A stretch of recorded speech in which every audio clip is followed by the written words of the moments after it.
What's up, everyone? Nia Gibson here from FloTrack, and I am here with the Sinclaire Johnson, American record holder and world-class athlete. Thank you so much for talking with me today. Yeah, I'm happy to be here. By the time this comes out, the news will be out that you are the newest signee of Hoka. You're probably one of like the coolest ads that they've had in a little minute. Mm. And just tell me, how did this come about? Yeah, I'm pretty excited about it. It kind of got brought to, I guess they came to my agent back in September, and had interest in signing me. And I hadn't really given it much thought up until probably November when I went and took a actual visit at their product headquarters. So their apparel and footwear team is actually 5 minutes from my home in Portland. Oh, So yeah, it was really convenient. Got to go into the office and yeah, I got to meet the team, both on the footwear and apparel side and met the president and was just kind of really blown away by one, like their vision and their willingness, to really try and elevate their middle distance program. And then also just like the people there were, super great. I mean, it's a running only company, so you kind of know everyone there is like very into running. And yeah, I think they're just really wanting to kind of create more middle distance power, especially on the world stage. And they kind of needed an athlete to start that. And that's kind of why they were recruiting me. So yeah, it was very exciting. I think took a while to figure out if it was something that I wanted to do because I did love being a Nike athlete. And my time there was great and I felt very supported. So there was no like dissatisfaction there.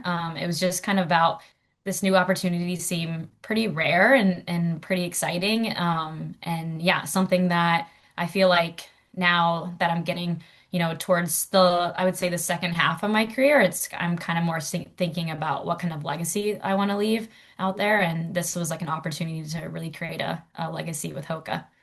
I'd love to expand on that a little bit because obviously Hoka was recruiting you, but you also have a say in that. You have to also choose them. So if Mhm. you could expand a little bit on how they align with your vision and what you want to be as an athlete and how you'd like to be remembered going down the line. Yeah, I think this next Olympic cycle, so the next, 3 years leading into, and then I guess LA is being the third year. I feel like I've really come into my own with training and kind of figuring out what works best for me and really excited about putting all those pieces together going forward. And I think the one thing that I've lacked in my career has kind of been performing at, a global championship and performing, or I perform there, but not performing well enough, or to what I hope to perform to. So I think that's something that I really want to accomplish in these next 3 years is, really making a statement at indoor or outdoor global championships. And I think that vision really aligned with this Hoka vision of, they've been in the track space for a while. I think, primarily more on the distance side. But they don't really have many athletes kind of making that big splash on the global stage and like especially at world championships and Olympic games and they want that. And they're willing to put a lot of resources. They're putting a ton of money into this and a lot of resources um, with footwear, with apparel, and they've gotten a lot of new employees too to kind of elevate on that side of the brand too. So yeah, it kind of just really matched perfectly with where I was at in my career.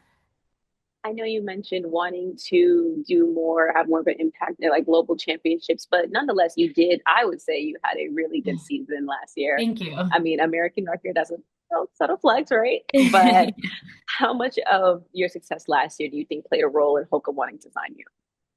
Yeah, I think definitely a lot. I think obviously the having the American record in the mile I think helped a lot. It's just especially for the average American, a mile is a very familiar distance. And so being able to say that you're, the fastest woman to ever run a mile is definitely like a nice title to have. So I definitely think that helped a lot. I would say like throughout the year I was pretty consistent. I mean, I made both indoor and outdoor World Championship finals. I think the only piece that was, missing was just performing when I get to the final. I think we learned a lot about, yeah, kind of my lead up into those and kind of why those races didn't go how I would hope them to go. So, yeah, just going back to what I said, just like those are like the little pieces that I'm really excited about putting together these next few years. But nonetheless, I think of last year as a huge success. I mean, I haven't had that healthy or consistent of year of racing or training like quite ever. So yeah, definitely played a big role in having this opportunity with Hoka. No, for sure. And obviously, being healthy, consistency, it matters a lot. But do you have like anything that happened or something that switched in your head that kind of helped me like, okay, this is my year to like make this impact. This is the year I'm going to do X, Y, and Z. Um, yeah, I mean, I think nothing like specific. I think I've kind of always viewed myself as someone who can compete at that level.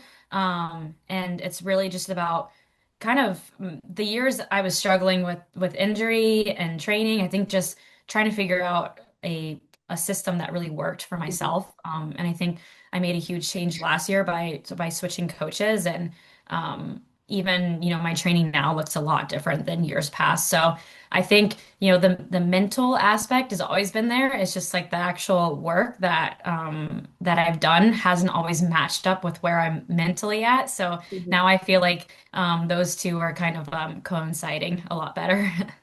Okay, I love that. So then following the success of last year, obviously again, being consistent, being healthy, the coach change, but now with the backing of Hoka, what can we expect from you from this season coming up, especially with it being a bit of a off year, as people are liking to say, because there's not Olympic or World Championships, but obviously we have World Ultimates to consider. Yeah, yeah, it's weird. It is an off year. I actually have never had an off year since the start of my pro career. So, Okay. yeah, so this will be definitely, I mean, different to navigate, but I also feel like with there being still an indoor world championship and then even this ultimate championship, there's still these big meets that you can definitely put on the calendar and circle and be ready for. So, yeah, I think with Hoka, like I think, this is kind of the start of elevating their status on the world level with middle distance. And I want to be able to be the best representation of that as possible. And yeah, kind of really just continue the success I had last year and change a couple things that didn't work for me last year. And yeah, hopefully, like I keep saying this, but hopefully just putting all the pieces together and having yeah, just more consistency, especially at that highest level. As we talk about circling events on the calendar, you will be debuting as a Hoka athlete at Mhm. the New Balance Indoor Grand Prix. Tell me how excited you are and what maybe makes this indoor debut different.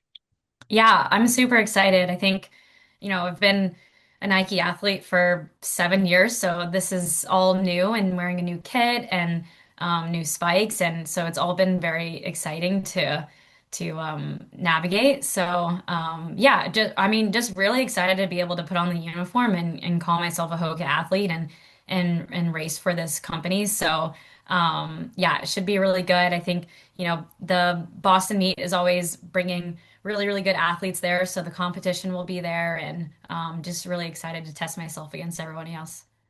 They do say it's fast in Boston. Like a lot of Yeah. people, yeah, whether it's like at BU or at the track at the New Balance Center, they say it tends to be pretty fast. So, do you have any expectations? Do you have like the target number in mind? I don't really like, I think my goal is always to win. Okay. I think that is probably my main goal for the weekend. I think the time I'm not really concerned about as much just because I think Milrose the following week will be pretty good and pretty fast. So kind of looking at that one as my race where I'm like really trying to hit it big. And then using New Balances as an opener, but also, I'm there to compete, I'm there to win. So I'm sure with the caliber of the field, I'm sure it will be fast. And yeah, also the energy in that stadium was unreal last year, and I'm sure it's going to be unreal this year. So I'm sure it'll be producing some fast times again this year.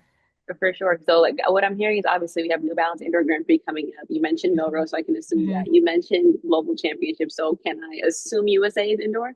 Yes, yep. Yeah, I'm Okay. gonna have yep, planning on a full indoor season. I think yeah, just as a middle distance athlete, I think it's really, especially me, it's really important for me to race throughout the year. Mhm. So planning on a full indoor season. I will be at US Indoor Champs and then yeah, hopefully in Poland in March. And all of these meets are have like notoriously high competition. Can you just talk about yourself as an athlete, your mindset, and how like that competitive edge really does help you with your success? Yeah, I think, when you get into these big time races, especially when you're talking about these gold label races or, Diamond League races, I think a lot of times, everyone on the start line is really, really good, has their own accolades of themselves. And so I think really the most important thing is to just stay in your own lane and stay true to yourself. And, all I can control is what I do before I show up to the start line and what I can control in the race. And I think I think I've really tried, especially last year, is trying not to put anyone on a pedestal because you never know what kind of day someone's going to have. And yes, they have run this and this and this, but it doesn't necessarily mean that, they're going to run this on the day. And yeah, just trying to really get to that start line. And, the race isn't won on the start line. It's the one at the finish line. And trying not to, yeah, just I guess get into my head about whatever someone else is doing or has done. No, that definitely makes sense. I know last year, if I can like jump to outdoor season, if you don't mind, Yeah. I don't know if you remember, but on the Athens Lounge, I did speak to you after you broke that American record, Yes, I do. but Yeah. and it was so fun. So I have to ask, how did outdoor season look for you? Are you running Diamond League meets? Are there any other meets that are on your mind? Oh yeah, definitely. I'm really fully planning on racing as many Diamond Leagues as possible. I know I obviously can't do them all, but I definitely think that, especially with the way that the Ultimate Championships is going and based off world ranking, like I'm going to get the most points at those kinds of races. So, yeah, definitely targeting a lot of Diamond Leagues this year. And I would say I'm racing mainly the 1500. Maybe I will do a couple 800s, but yeah, definitely going to focus on being at most of the Diamond Leagues. Ooh, I'm looking forward to seeing how the 800 is going to sharpen up your 15. Yes, I know. I know. I'm like definitely due for an 800 PR, so it's from a few years ago. So hoping to update that this outdoor season too. I love that. So does training look a little different now? I would say it has looked a little bit different. I think we've incorporated a lot more like speed development, speed works, like specific, up to this point. But other than that, I think, the same kind of thing for training for 15. But just I think just trying to elevate that final gear. I feel like I kind of missed that like last final gear in some of my races last year. So I've been really trying hard to work on that. Yeah, that speed. How has your body adjusted to that so far? Pretty good. Yeah, I feel like I trained a lot like that in high school and then also in college too. So it feels very familiar to me. I kind of got away from that the first few years of pro running. So it feels nice to kind of get back to my roots and run fast and yeah, feel like a sprinter, quote unquote. Not as fast as any of those sprinters, but for me, it's yeah, sprinting. Okay, Sinclair. So a lot of change going on. Obviously, you signed with Hoka. It seems like we shifted your workouts just a tad bit to be a little bit more turnover. So I'd love to hear, like, from your perspective about the strength of your adaptability skills. Yeah, I think that is honestly one of my strengths because I have had so many different situations and I'm on my third pro coach now and I think I'm really good at knowing when a situation or a training element or something is no longer serving me to, X that and move on to the next. And so I think I've always done that. And I think, change is uncomfortable initially, but I think it ultimately leads to a lot of growth. And I've definitely realized that throughout my career. So yeah, I'm not someone to, I guess, stay stagnant and just try to, yeah, to always grow and learn and improve. So, from I guess Sinclair's point of view, how do you know when it's time to make that shift, make that change, whether it be, I guess, in life, coaches during a race? hmm Yeah, that's a good question. I mean, I think like I just have kind of a gut intuition feeling most of the time. I think when it came to like coaches, I think there was just a lot of it was a bad injury cycle, and I was like, I need to get out of this injury cycle. And then yeah, I think when it's in a race, usually those are just I like to say my instincts, and kind of just going with my gut and my intuition about what I should do, and kind of not second guessing that. So, yeah, it's a little bit of things have just not been going well or going the other direction. So I need to make a change, or sometimes it just, yeah, it's just a gut feeling. Hey, and I know sometimes change could be scary. How do you usually deal Yeah. with that fear, if there's any at all?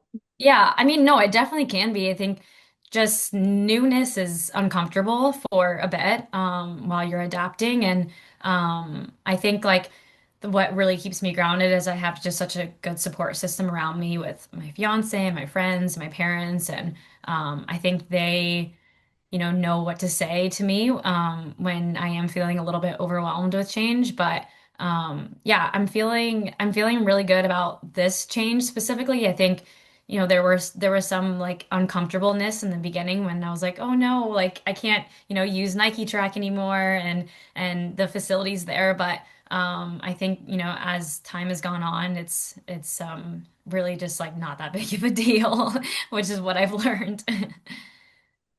Also want to expand on that. During this change in particular with Hoka, what was their initial reaction when you realized, okay, not only is Hoka interested, but I'm interested, and we're getting the ball rolling on this? Yeah, I feel like that it happened kind of slowly. I think like from that first visit I had with them in November, I was really blown away. But I also didn't I feel like I wasn't totally on the page of I want to, switch companies because I did have the opportunity to re-sign with Nike and I thought that that was what I was going to do. But I think slowly as, just kind of learning about what their vision is and what they're providing and kind of like this unique opportunity to be more of like the athlete of a company and kind of have be able to work so closely with the product and apparel team. And I just like the more I was thinking about it, there were so many elements that seemed very priceless to me and seemed like just unique opportunities that I'm just not gonna get. Definitely not gonna get, as I get older and maybe not ever gonna get again. So yeah, I think that was starting to become really intriguing to me. And I think with the Nike situation, and they were happy for me to keep doing what I was doing, and I really appreciated that. But I felt like I said, that there were just other elements to my Hoka contract that you just couldn't really put a price to. And I think sometimes those are the things that like make the difference. So yeah. Yeah, that's really interesting. And something that stuck out to me just now, what you were saying is just your involvement with apparel and footwear. So, how does that look? Are you going to be helping them test the products? Yeah, yeah, a lot of so it's yeah, the one thing that's really nice is I am their sample size, which I wasn't with Love that. Nike. Yeah, so Okay. I didn't actually get to test a whole lot of shoes with Nike because I just wasn't the prototype size.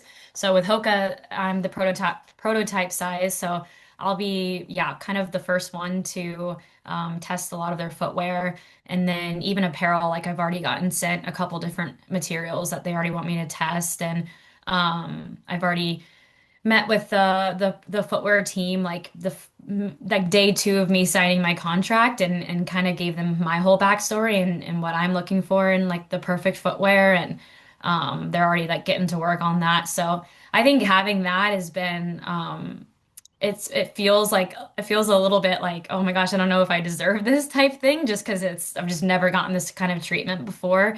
But like I said, I think those are kind of things that are pretty priceless, but are huge game changers and really help in training and racing. You already have like a favorite piece of footwear or apparel? I do, yeah. Footwear. I honestly, I'm loving all their shoes. It's like funny. I was talking to someone the other day. I think when you're a Nike athlete for so long, sometimes you get so blinded about what other companies are doing and kind of what else is out there. And I felt like I was so tunnel vision or kind of, so narrow-minded and thinking that there could be anything else out there. And so that's been really the fun part is like I've really truly loved all their shoes. And it's just nice to have these new footwear that like I'm like, oh, these like agree with my feet even more than anything I've ever worn. So right now I've been training a lot in the Arahi 8, which I just absolutely Ooh, love. It's a just a nice lightweight stability trainer that has been yeah, just my go-to for all my easy miles. And then on the track, I do love using the Rocket X3. It's a carbon plated like workout shoe, but it's so light, so bouncy. Yeah, it's been my favorite so far. I love that. And before I let you go, it's been great. I want to know from your point of view, what makes the perfect shoe? The how lightweight it is, the Mhm. cushion, the stability. What is the perfect shoe for Sinclaire Johnson, the American record holder? Yes. So for me, I like something super lightweight. I like to feel light on my feet. And then I also like I like a really firm shoe. I don't like a super soft shoe. So something way more responsive. And then yeah, I would say that those two things are like most important for me. Yeah, super lightweight, but firm and responsive. I love it. Well, thank you so much for talking to me. I can't wait till we put the, oh, again, if you're watching this, the news is out. You're going to see Sinclair debut in her Hoka kit as a Hoka athlete at the New Balance Indoor Grand Prix on January 24th. Guys, make sure you stay tuned. FloTrack will be covering it. And Sinclair, thank you so much. This has been amazing. Yeah, thank you for having me today. You're very welcome.